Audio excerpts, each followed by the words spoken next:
Hello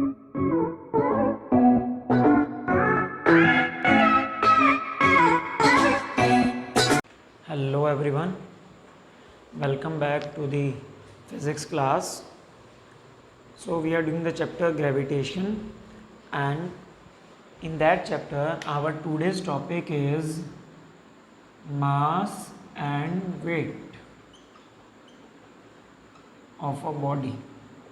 It means what is the mass of a body and what is the weight of a body. Body का मास क्या होता है, body का wait क्या होता है, इसके बारे में हम डिस्कस करने जा रहे हैं. Okay, so first of all let us discuss what is the mass of a body. Mass is matter contained in a body. Matter contained in a body मतलब एक बॉडी को बनाने में जितना भी मटेरियल लगा हुआ है that is called its mass. That is called its मास. मतलब बॉडी को बनाने में जितना मटेरियल का मतलब है कि मान लीजिए एक प्लास्टिक की चेयर है, तो उस चेयर को बनाने में जितना प्लास्टिक लगा हुआ है that is called its mass. And symbol of mass is, या तो इसके लिए आप स्मॉल एम यूज़ कर सकते हो या कैपिटल एम यूज़ कर सकते हो, या स्मॉल एम यूज़ कर सकते हो या कैपिटल एम यूज़ कर सकते हो. सिंबल इसके लिए. और इसकी जो एस आई यूनिट है, मास की जो एस आई यूनिट है दैट इज़ केजी, किलोग्राम. मास की एस आई यूनिट क्या है, KG, that is kilogram is the S I unit of mass. Okay, mass is a scalar quantity. Scalar quantity means it has magnitude but it doesn't have any direction. magnitude है लेकिन direction नहीं होती कोई भी. so जिसकी direction नहीं होती that is a scalar quantity. that is a scalar quantity. mass को अगर आपने कैलकुलेट करना हो किसी बॉडी का, तो उसके लिए हमारे पास एक बीम बैलेंस होता है, या जिसको हम फिजिकल बैलेंस भी कहते हैं. जैसे आपने कई ग्रोसरी शॉप्स वगैरह में देखा होगा, ऐसे एक तराजू बना हुआ होता है. ठीक है, यहाँ एक नीडल होती है, उसके एक दो पैन्स होते हैं, एक तरफ एक पैन, दूसरी तरफ दूसरा पैन. एक में तो हम मान लो जो मेजरिंग वेट्स होते हैं वो रख देते हैं, और दूसरी तरफ हम अपना सामान रखते हैं जो भी जिसको भी हमने मेज़र करना हो. तो अगर आपने यहाँ पे 2 kg रखा, और तो ये बीम बैलेंस अगर नीडल बिल्कुल सीधी होगी, इट मीन्स मास कितना हो गया, 2 kg. तो mass is measured by using physical balance. Grocery shop जो किराने की शॉप होती है, आजकल तो इलेक्ट्रिक वाले आने लगे मेजर जो ऑपरेटर्स होते हैं. पहले आते थे 2 तराजू, एक तरफ सामान रखते थे, एक तरफ जो मेजरिंग मास होते थे वो रखते थे. जब बराबर हो जाता था तो उसके लिए हम कैलकुलेट कर लेते कि वो 2 kg. जैसे अगर शुगर लेनी है हमने तो 2 kg शुगर है, एक तरफ 2 kg शुगर रख ली और एक तरफ मेजरिंग वेट्स रख लिए, तो उससे हम कैलकुलेट कर सकते हैं भी कि बॉडी का कितना मास है. और mass of a body does not vary from place to place. किसी भी बॉडी का mass place to place vary नहीं करता. अगर अर्थ पे एक बॉडी का मास मान लो 10 kg है, तो अगर आपको उसको मून पे भी ले जाओगे तो उसका मास 10 kg ही रहेगा. Mass of a body does not vary from place to place. Mass of a body doesn't vary from place to place. एक प्लेस से दूसरे प्लेस तक कभी भी जो मास है वो वेरी नहीं करता. ओके, चेंज नहीं होता. क्योंकि एक चेयर है मान लो, तो उसका मास 10 kg है, तो अगर आप उसको मून पे रखिए, क्या उसको बनाने में जो प्लास्टिक लगा वो चेंज हो जाएगा? नहीं होगा. इट मीन्स वो तो उतना ही रहेगा. तो मास जो अर्थ पे था वही मून पे बनेगा. It means mass of a body remains constant at every place. It doesn't change from place to place. Okay, so mass of a body is constant. Mass of a body is constant. और किसी भी body का जो मास है वो कभी zero नहीं होता. किसी भी बॉडी का जो मास है इट नेवर ज़ीरो. अब कोई भी बॉडी आपको दिख रही है, इट मीन्स उसको बनाने में कुछ मटेरियल लगा तभी आपको दिख रही है, और जितना मटेरियल बॉडी को बनाने में लगा है वो उसका मास कहलाता है. It means mass of a body never zero. कभी भी किसी बॉडी का मास ज़ीरो नहीं होता. Okay, this is all about the mass. अब हम चलते हैं वेट पे कि वेट ऑफ अ बॉडी क्या होता है. Now we are doing what is weight of a body? It is equal to force with which a body is attracted towards अर्थ। मतलब किसी भी बॉडी का वेट उस फोर्स के बराबर होता है जिस फोर्स से कोई भी बॉडी ग्राउंड की तरफ अट्रैक्ट होती है। किसी भी बॉडी का वेट जो होता है that is equal to force with which a body is attracted towards the earth. मान लो एक बॉडी है, जैसे ये मार्कर है, ये कितनी फोर्स से ग्राउंड की तरफ अट्रैक्ट हो रही है तो वही इसका वेट होगा। ओके, तो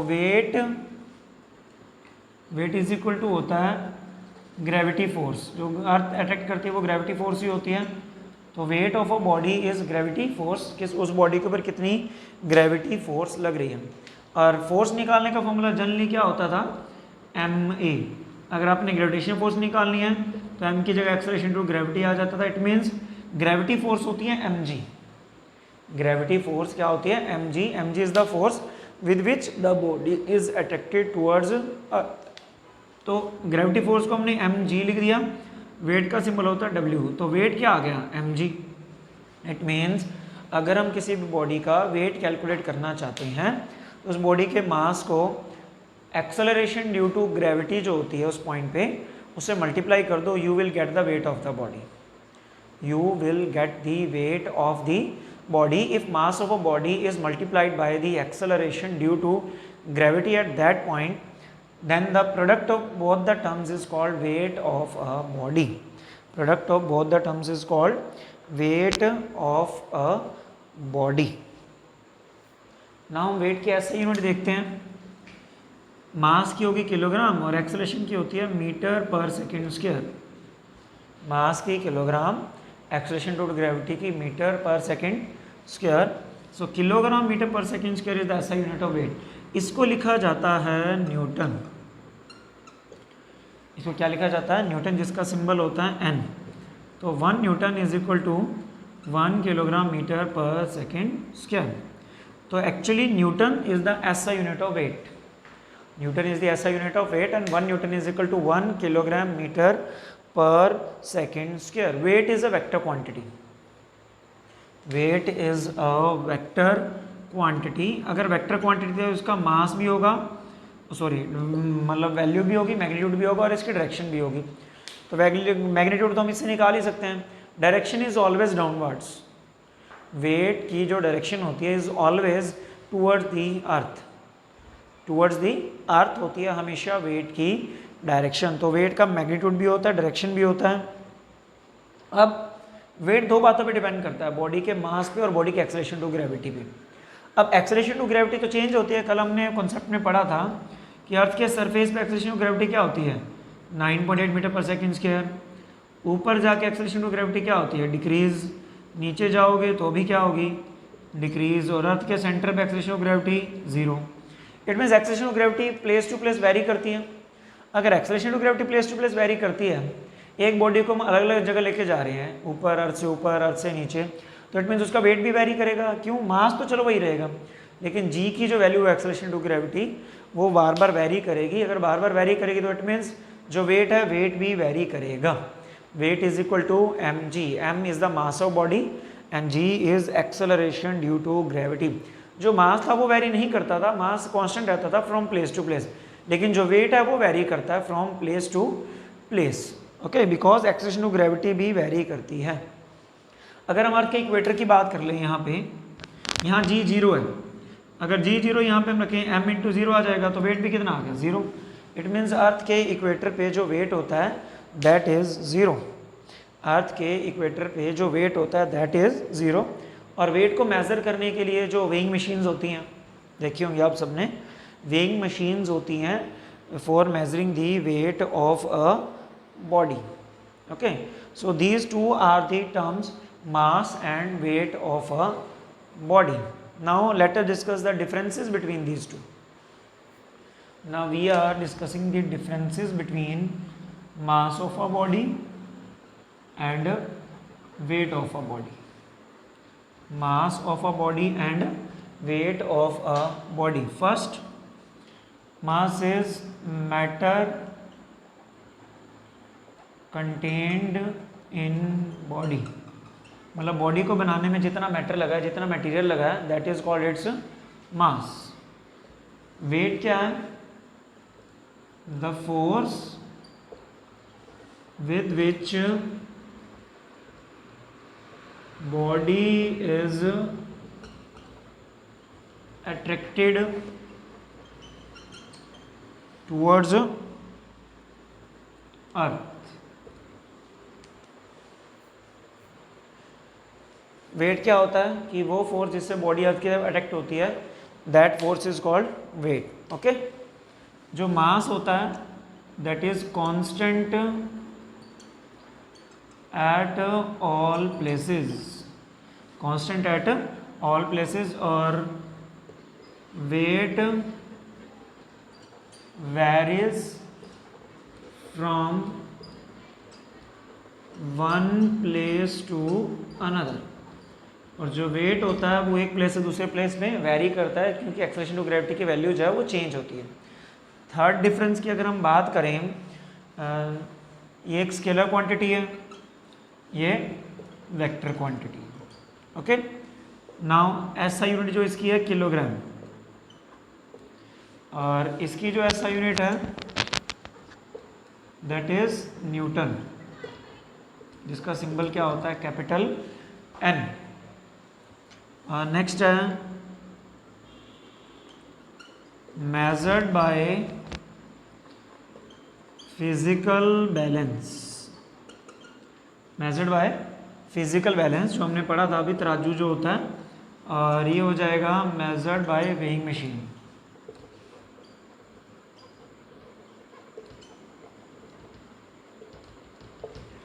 measured by weighing machine. Weighing machine से मेजर किया जाता है. सिक्स्थ अगर हम बात करें, मास नेवर ज़ीरो. किसी बॉडी का मास कभी भी ज़ीरो नहीं हो सकता. Weight is zero at centre of earth. Weight is zero at centre of earth. Earth के सेंटर पे अगर आप जाते हो तो वहाँ पे जो बॉडी का वेट है दैट इज ज़ीरो, वो ज़ीरो हो जाता है. So these are the differences between mass and weight of a body. Okay. Now we are doing one numerical based on mass and weight of a body. Question is, find the mass of an object. Find the mass of an object on moon having weight on earth,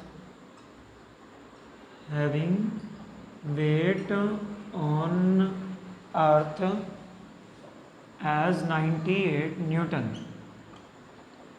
numerical हमें ये statement दी हुई है कि find the mass of an object. तो हमने calculate क्या करना है? सबसे पहले जो बॉडी का मास है वो कैलकुलेट करना है. ऑन मून, मून पे हो चाहे अर्थ पे हो, मास तो सेम रहता है बॉडी का. Having weight on moon as 98. Body का जो वेट है on moon that is 98 newton. और वेट का क्या फॉर्मूला होता है? That is mg. mg दिया हुआ अपने को 98. मास हमने कैलकुलेट करना है, तो m इज इक्वल टू क्या हो जाएगा? 98 by g. m is equal to क्या होगा? 98 बाई जी. अब जी ये मून पे दिया हुआ ना वेट, इसका मतलब g acceleration to gravity at moon है. Acceleration due to gravity at moon ही अपने को दे रखी है. और लेकिन क्या दिया हुआ? Weight on earth. सॉरी, ये बॉडी का जो वेट है वो अर्थ पे दिया हुआ है, तो एक्सेलरेशन टू ग्रेविटी अर्थ की हो जाएगी. अगर मून पे दिया होता तो मून की हो जाती. और अर्थ पे एक्सेलरेशन टू ग्रेविटी जो होती है that is 9.8 metre per second square. तो अगर हम इसको सॉल्व करें तो ये आ जाएगा 10 kg. मास कितना आ गया बॉडी का? 10 kg. अगर वेट अर्थ पे दिया हुआ तो एक्सेलरेशन टू ग्रेविटी भी अर्थ पे ही है, इसका मतलब वो डाउन कर दी डिवाइड. जी की वैल्यू 9.8 डिवाइड किया 10 kg आ गया. इसका मतलब अर्थ पे मास 10 kg आ गया, और जो मास अर्थ पे होता है वही हर जगह रहता है, इट मीन्स मून पे मास भी क्या रहेगा 10 kg रहेगा. So mass of a body on the moon is 10 kg. Okay, so this was all about the today's concept, that is mass and weight. So along with this chapter an assignment will be given to you and you have to solve the question answer on your notebook and send the pics to my personal WhatsApp call, compulsory for everybody of class 9th. Okay, keep it in mind. In the upcoming lecture next week we will do the numerical based on the chapter gravitation. Okay, so till then, thanks and have a nice day.